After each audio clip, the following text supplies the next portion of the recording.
Selamat pagi, Oma Opa, Bapak Ibu, serta saudara-saudara yang terkasih dalam Kristus. Kembali lagi bersama saya Jessica dan Opa Basuki. dalam acara Oke hari ini Orang Kudus hari ini edisi 24 Oktober 2022. Selamat pagi Opa. Selamat pagi. Apa kabar hari ini Opa? Ceria. Ceria, luar biasa.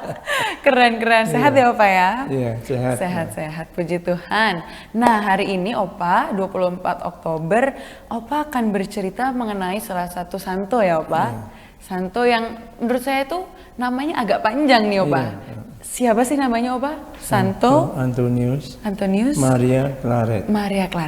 Santo Antonius Maria Claret. Oke, namanya lumayan panjang dan semoga pemirsa sekalian, Oma Opa bisa inget ya nama santo kita hari ini. Dan cerita dari beliau ini juga tidak kalah menarik dari santo-santo lainnya yang semoga bisa menginspirasi kita ya Opa ya. Nah Opa, mulai awal nih, nama yang panjang itu tadi, itu artinya apa sih Opa? Itu kalau dalam bahasa Yunani Antos, artinya bunga. Bunga. Oh, dari Antoniusnya itu ya Opa Iya, ya. Antos artinya bunga. Oke. Seperti bunga di sini indah ya Opa ya. Iya, indah sekali. Oke. Nah, dari awal kehidupan beliau ini, tempat dan tanggal lahirnya itu di mana sih Opa? Tanggal lahir, tempatnya di ini Salen, Catalonia, Spanyol. Oh, Spanyol. Iya, tahun 1807. 1807. Iya. Oke, siap. Berarti orang Spanyol ya, Santo Antonius Maria Claret. Lalu Opa, waktu awal kehidupan beliau ini, saat dia terpanggil nih menjadi seorang imam, itu bagaimana kisahnya Opa? Iya, ditabiskan tahun 1835. Jadi kemudian ia pergi ke Roma setelah itu untuk membantu karya misi di sana.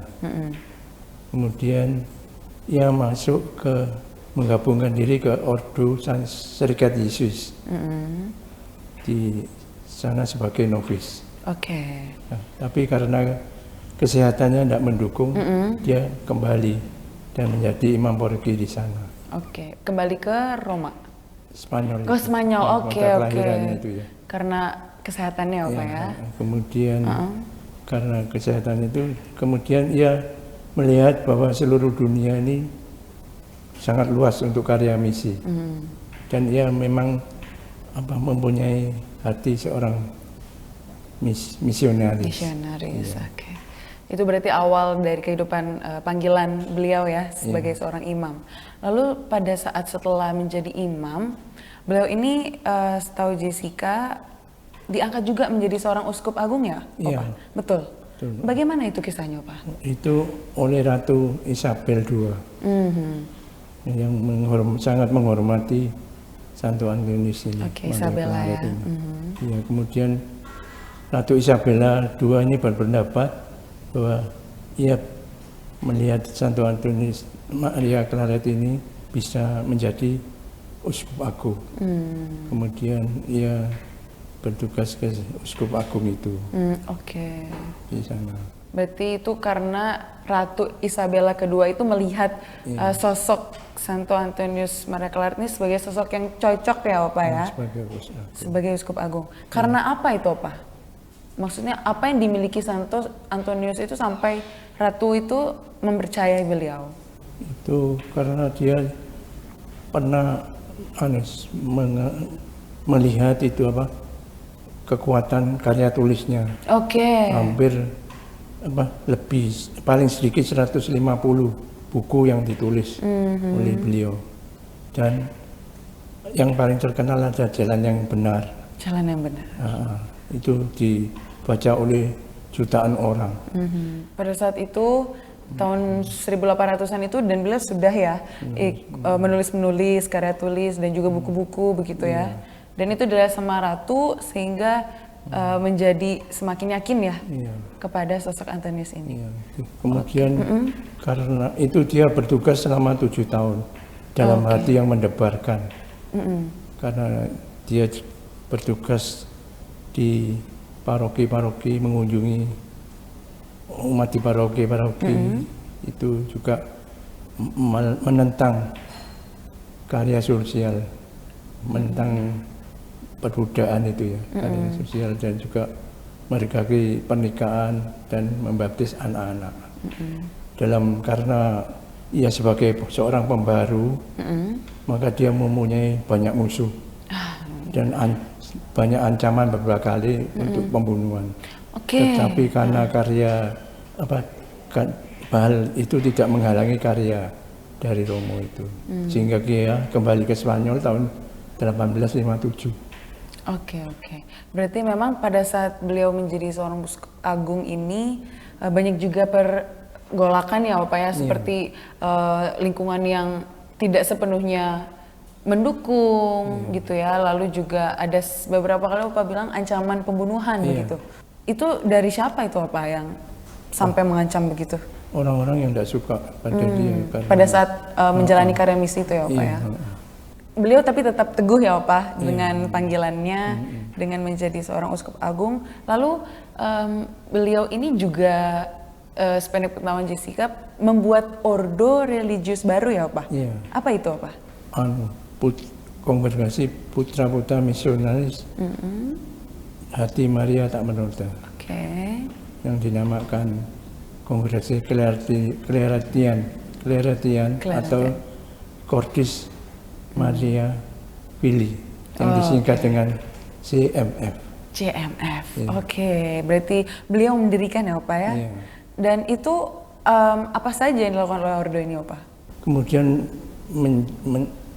pada tahun 1869 dia membantu mempersiapkan Konsili Vatikan pertama, sehingga ia wafat tahun 1870.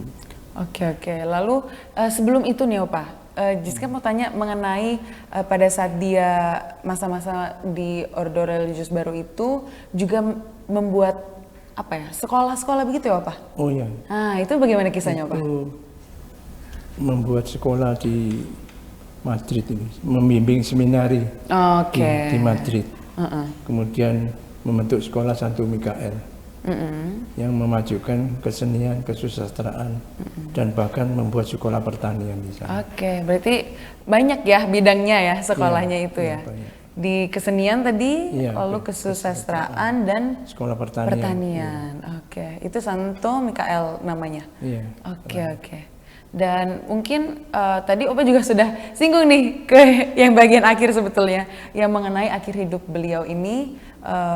Mungkin bisa dijelaskan kembali Opa setelah panjangnya kisah hidup beliau menjadi seorang imam, lalu uskup agung, lalu mendirikan ordo religius CMF itu, bagaimana kisah akhir hidupnya Opa? Dia kemudian yang terakhir membantu di itu Konsili Vatikan mempersiapkan Konsili Vatikan pertama. Itu 18 berapa Pak? Itu 1869. 1869, oke. Lalu akhirnya 1 tahun lagi dia meninggal. Berarti 70 ya. Dan dikanonisasi pada 1950. 100 tahun ya Pak ya? Hampir 100 tahun. Luar biasa, sangat lama. Dan semoga juga dari banyaknya kisah dari Santo-Santa ini bisa menginspirasi kita ya Opa. Dan mungkin salah satu nih Opa, pesan atau apa yang bisa kira-kira Opa bagikan ke saya dan juga pemirsa Oke hari ini mengenai kisah Santo Antonius Maria Claret ini Opa.